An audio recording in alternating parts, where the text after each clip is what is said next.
In case you watched some of my early videos, you maybe remember my self-built PEQ-Box-Scope Cam. Back in the days, I modded the meanwhile quite outdated RunCam 2 camera into an PEQ-16 housing.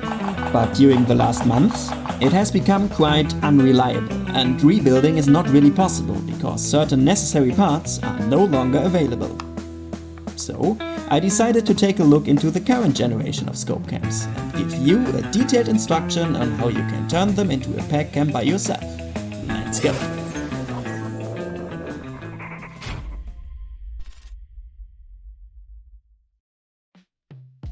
I don't know how you think about it, but if you ask me, mounting cameras to your Airsoft replica's rails does not look very smooth. PEQ units, on the other hand, can be found on several wheel steel loadouts as well, and just look more tactical.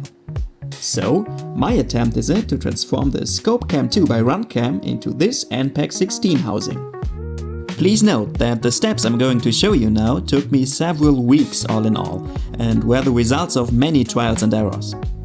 I did 3 major mistakes during the modding process, which you can easily avoid to get an even better looking camera, in case you want to try it yourself afterwards. The instruction works for both the 4K and the 1080p version, and can be applied to the 40 and 25mm lens version. The shorter one even should be preferable, as you will see later. For the construction of this prototype, however, I'm using the 1080p 40mm lens option. The good thing? You don't need any additional components, just the PEQ dummy, some epoxy filler and a good set of tools. The bad news? The process is not reversible, so there will be no turn back after a certain progress. Still curious? Okay, let's get started. The first step you want to do when disassembling the Scope Cam 2 is unscrewing the 4 screws holding the camera's backing plate. Behind that door, you find 3 cables. The ground cable and the 2 microphone connector cables. You see, I already cut the ground cable, as there will be no more metal housing later in the PEQ unit we could use for ground connection. Concerning the microphone, here already comes my first big mistake. During those recordings, I thought this was some kind of an additional LED I would not need later on, so I removed the plug and didn't care about it anymore. At the point when I later tested the cam and had no sound in my recordings, I remembered that little thing. But it was too late for reinstalling. So, please, learn from my mistakes, take the microphone out and keep it for later. When taking a closer look, you also find the battery connector plug on the left side. Take it out so the LEDs are not flickering all the time, which they do because there is no SD card inserted at the moment. Next, you want to uninstall the main switch interface from the top side. We need all the parts from this interface for the later setup on the PEQ unit. So, remove all the 6 screws and keep them safe. As you see, I already lost one. They are really tiny.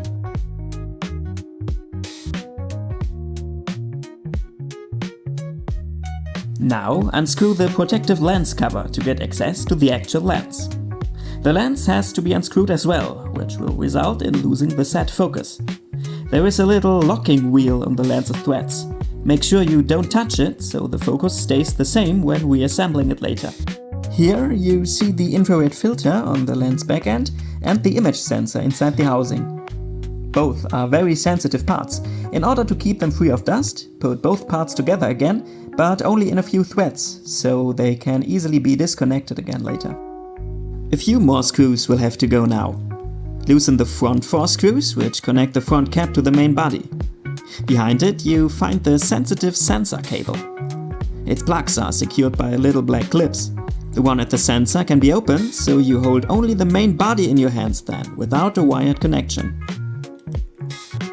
The last cable to unplug is the connector for the little vibration motor. Afterwards you can slide out both the main control board and the battery from the housing.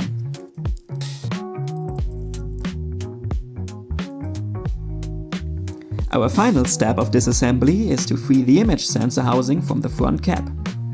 Therefore, we will have to unscrew the lens again and loosen the 3 tiny screws which keep both parts together. They can only be reached from the front side, so the lens would be in the way of your screwdriver otherwise.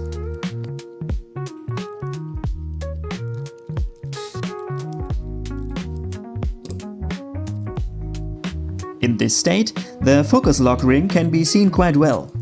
In case the focus needs to be readjusted afterwards, you can turn the lens in and out while controlling the image on the real-time preview in your app. For now, try to keep the position as close to the factory setup as possible.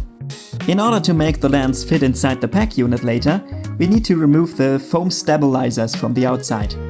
For the best results, a resourceful amount of nail polish remover can help here. Once the lens is cleaned from all foam and glue, the process of disassembly is finished, and we can prepare the PEQ-16 housing for proper fitting of the internals. This specific type of an PEQ-16 dummy comes with an optional extender for larger storage capacity inside. In our case, it is not compatible and has to go. Disassembling the housing is very simple. Just remove the 2 screws in the front, the several dust covers and the end cap from the rear side, and the unit falls apart.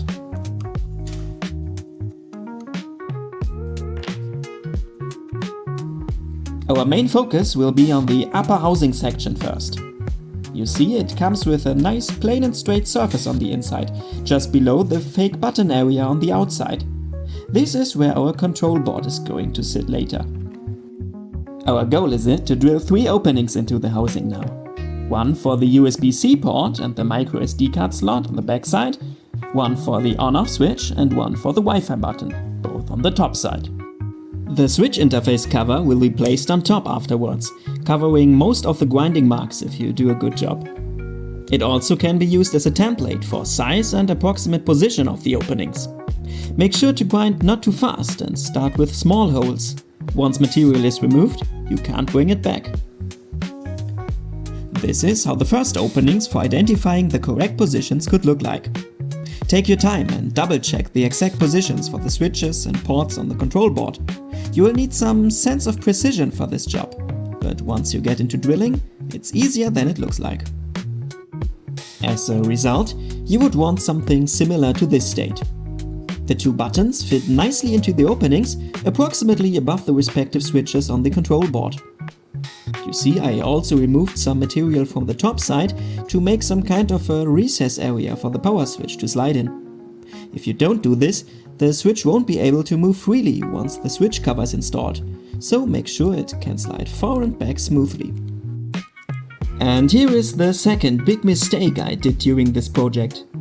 My original idea was to glue the switch cover in place with epoxy once the grinding was done. This not only resulted in a big mess with not so nice epoxy marks everywhere, but it also makes it impossible to do fine adjustment afterwards. Please avoid this mistake and drill little holes for the screws into the PEQ body instead. You could use those from the original camera body, or also slightly bigger aftermarket ones. This makes things a lot easier. After some failed attempts, this was how the final result of the upper body half turned out. For a second camera, I would skip the epoxy of course, so the finish would look a lot nicer. But for a prototype, I think it's just fine right now. You see, I also used a lot of epoxy filler on the inside, which actually is necessary and the best way I found to keep the control board and the battery in place. Before you glue in the components, make sure to connect all relevant wires. The battery plug, the vibration motor plug, the lens cable and also the microphone plug, which I forgot here as mentioned before. You won't be able to do this once the epoxy has cured. Don't be afraid of the epoxy not being strong enough. With this stuff, I used to repair the hull of my sailboat for many years, and it never failed me, not even one single time.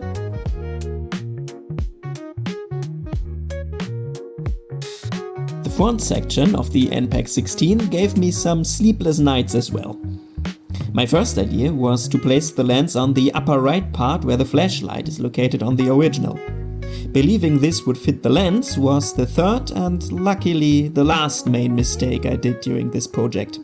Well, actually it fits the lens itself, but the sensor housing is slightly too big. There is no way you could arrange this, because the hull of the upper body section comes too close.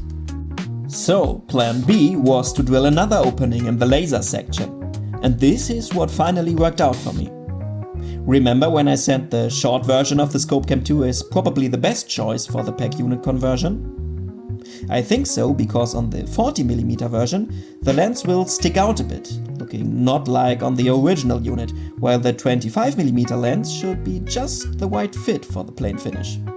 There is only one last part left to grind off, which is the holder for the left-hand nut to make space for the lens.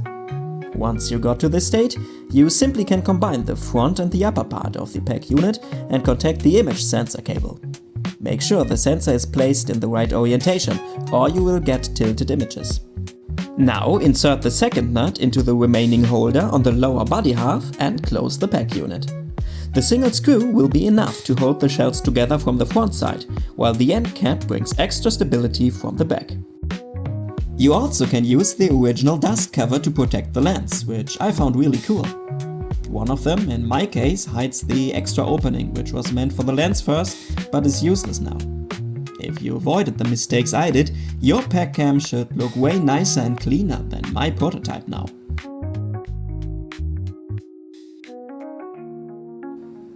The finished PEQ-16 prototype camera offers all the functionalities of the original RunCam Scope Cam 2, including the built-in battery, vibration warnings and Wi-Fi connectivity to the app with real-time preview. Only the sound is missing due to the microphone I forgot to install. After mounting it to my Airsoft replica, I thought I liked the all-black looks a little more and removed the shiny green stickers again. On the first game day, the cam performed very well and captured some nice hits for me. The sound was recorded by my helmet camera in this case.